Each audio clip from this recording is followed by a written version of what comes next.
Assalamualaikum warahmatullahi wabarakatuh. Nama saya Aina Rajah Betashi. Nama mencik saya E18E0033. Untuk individu assignment agro perniagaan, saya telah menulis soalan nombor 2, iaitu pertanian dilihat sebagai aspek penting bagi sesebuah negara kerana ia mempunyai hubungan dengan ciri-ciri iklim dan cuaca. Bincangkan keunikan sektor ini dan kesan pembangunan berserta dengan contoh yang sesuai. Pengenalan. Pertanian merupakan sektor yang penting dalam perkembangan sesebuah negara. Ini kerana sektor ini memberi impak yang besar kepada kesan pembangunan.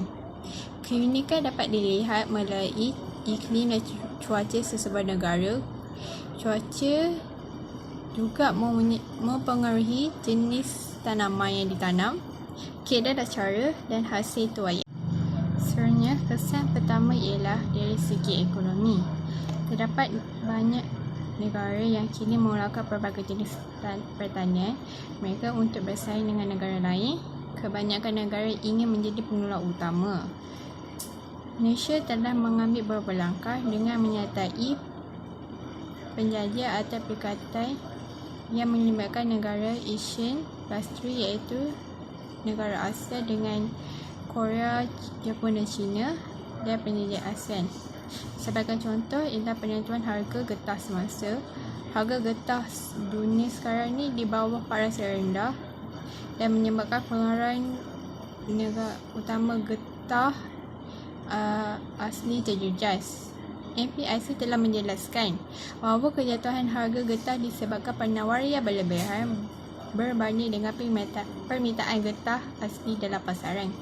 Pengeluaran getah asli secara berlebihan oleh negara maju seperti China, Amerika Syarikat, Jepun dan negara Eropah menyebabkan keadaan bertambah lagi buruk. Ini ditambahkan lagi dengan harga getah sintetik yang agak murah dan banyak di pasaran menjejaskan lagi harga getah asli. LGM selain itu, Malaysia juga mengambil langkah seperti iaitu Lembaga Getah Malaysia menerbitkan harga free on board 2 kali dan dihebahkan melalui khidmat SMS serta menyebutkan harga yang diperoleh daripada pihak-pihak panel penasihat harga dan seterusnya dipamerkan di laman web LGM.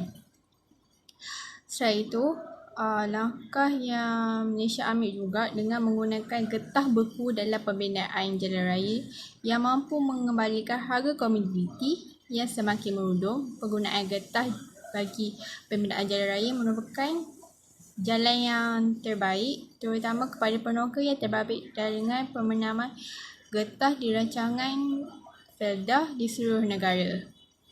Seterusnya, kesan ialah kesan kepada teknologi dalam pertanian. Revolusi industri di Malaysia semakin mendapat perhatian di setiap lapisan masyarakat.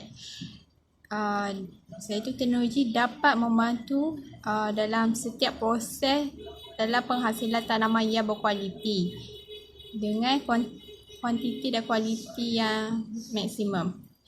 Setelah itu, dengan adanya teknologi yang moden sekarang ni, kita mampu menghasilkan biji benih kacukan yang mampu memberi kualiti dan rasa yang lebih bagus.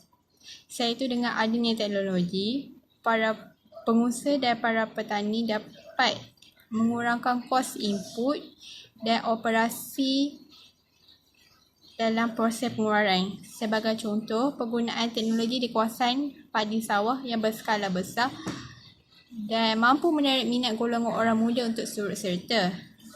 Ini kerana peningkatan dan penggalakan operasi komersial berskala besar sama ada dalam bentuk sistem perdagangan berkelompok. Perataan tanah pula memastikan plot tanah yang rata dan maklumat indeks perataan tanah yang diperoleh akan digunakan oleh sistem penaburan benih secara boleh ubah dan kaedah ini dapat memastikan penampakan tanaman yang sekata. Seterusnya ialah keunikan dalam perubatan.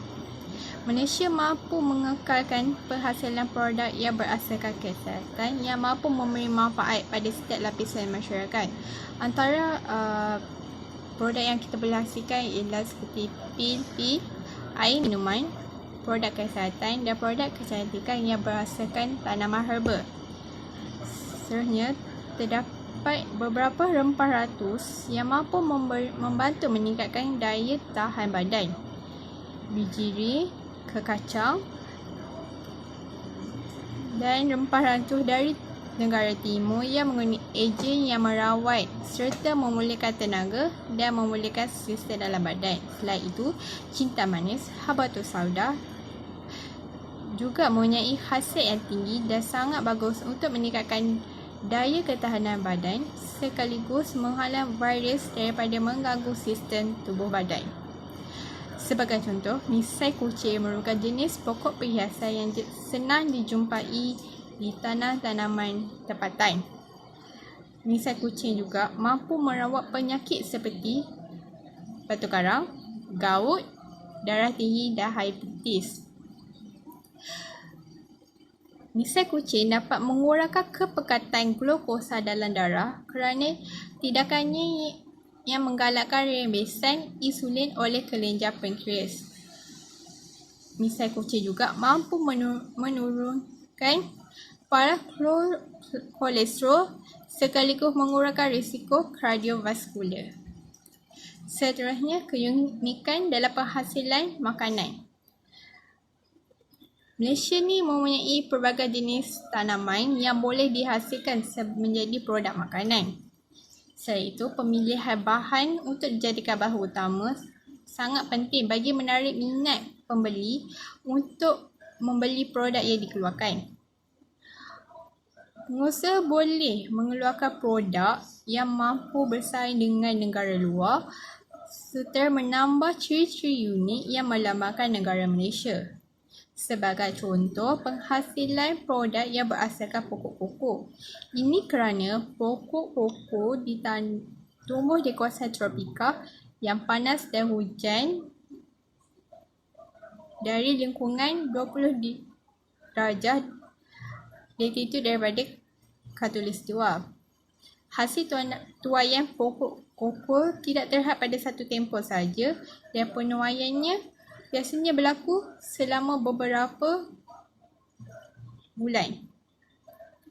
Pengurangan seterusnya, dalam penjagaan pokok koko ni, penggunaan racun serangga digunakan bagi memerangi penyakit kapsi dan racun kulat pula digunakan untuk memerangi penyakit pot hitam bagi mengekalkan kualiti buah koko itu sendiri.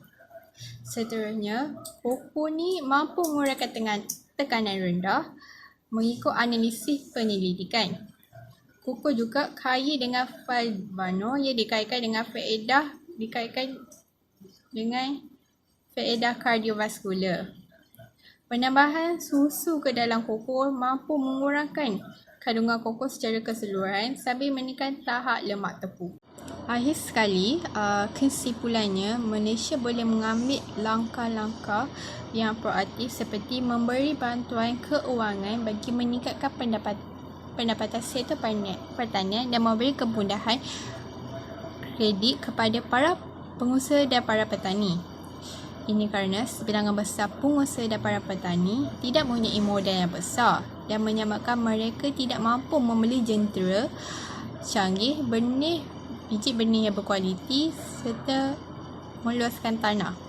Seterusnya, kerajaan juga perlu memberi peruntukan kepada bank agro dan farma agar mampu membantu ramai lagi pengusaha dan para petani di luar sana. Langkah seterusnya ialah langkah pembukaan tanah pertanian yang baru untuk meningkatkan lagi jumlah pengeluaran pertanian. Ini bertujuan untuk penerokaan dan pembukaan tanaman baru. Kerajaan boleh memberikan izad tanah kepada pihak-pihak tertentu seperti Felda.